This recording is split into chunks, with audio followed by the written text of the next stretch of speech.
my body! You can't just simply attack my body, you know. You or me? I wonder which one of us will fall out of the ring first. What delightful fun. Let's get ready to tussle. Just get it over with. Just get it over with. Monkey Yellow. How should I say this? Yellow puts the freaky in the Freaky Monkey 5. As a kid, this extra thick sumo fanatic disturbed me, to say the least. He wears nothing but a sumo fundoshi and pasties, which can occasionally shoot ninja stars. His main method of attack involves charging at you full speed. He's concerningly flirty with the 9 to 10-year-old protagonists. And on top of all that, they gave his gut jiggle physics. To quote a certain Mortal Kombat-loving Scaly, ooh, hang on, I think I can do his voice pretty well. Jiggle physics are cringe. Spot on, right? I know. I'm so talented. And with his constant jumping, twirling, and belly rubbing, those physics do not stop. But hey, at least he's just a one-and-done mini-boss, right?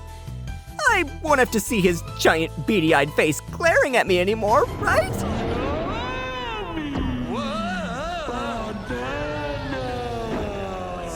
Why do I even bother hoping for things? Nope! In Ape Escape 2, after getting beaten, Yellow runs away, chows down on a mountain of power-boosting bananas, and becomes a kaiju, who you can only defeat by knocking out his brown, rotten teeth before he can swallow poor Jimmy like a banana-flavored runt. Not a pleasant experience for anyone involved.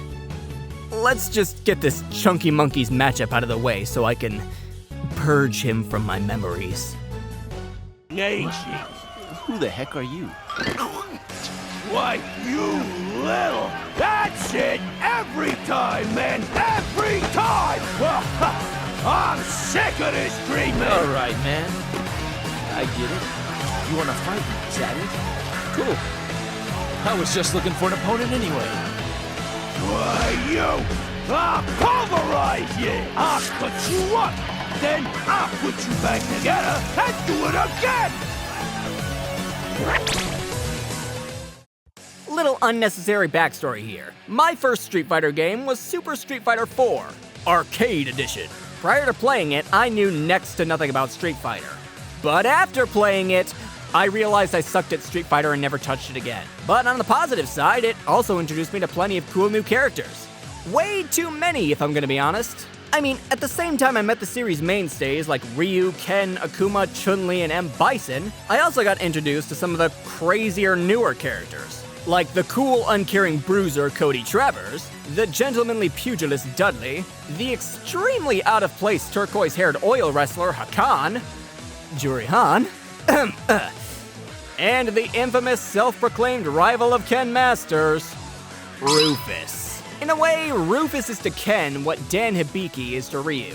He's an overconfident, overweight, loudmouthed, American wannabe martial artist who developed his own fighting style by studying kung fu movies. And yes, his gut also has jiggle physics. Ugh, this fight's gonna be jigglier than a plate of Jell-O in an earthquake. With both characters' love of Japanese martial arts and Rufus's hatred of flashy people who he even thinks might be copying him, one look at Monkey Yellow's TV program is going to send Rufus flying off the handle, riding his motorcycle to wherever he's hiding to challenge Yellow one-on-one. Fight! Considering my, shall we say, aversion to both characters, I'm gonna keep this fight description brief. I'm picturing this fight turning out like a slapstick parody of a grounded martial arts match, with both fighters constantly trying to outdo each other, likely on a raised sumo platform surrounded by spikes, lots of exaggerated reactions, flashily named moves, and of course, plenty of jiggle physics. Eat your constantly bouncing heart out, dead or alive beach volleyball. Depends on what you're willing to allow. Both are clearly pretty durable.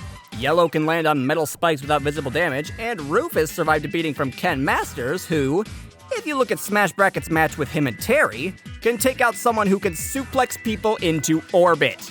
But the second you give Yellow access to his FighterZ bananas, it's a wrap. I can't imagine the reaction his girlfriend would have, hearing that he got killed by a skyscraper-sized monkey wearing sumo attire. Oh yeah, did I forget to mention that Rufus had an adoring girlfriend? Keep your heads up, my single friends. There's somebody out there for everybody.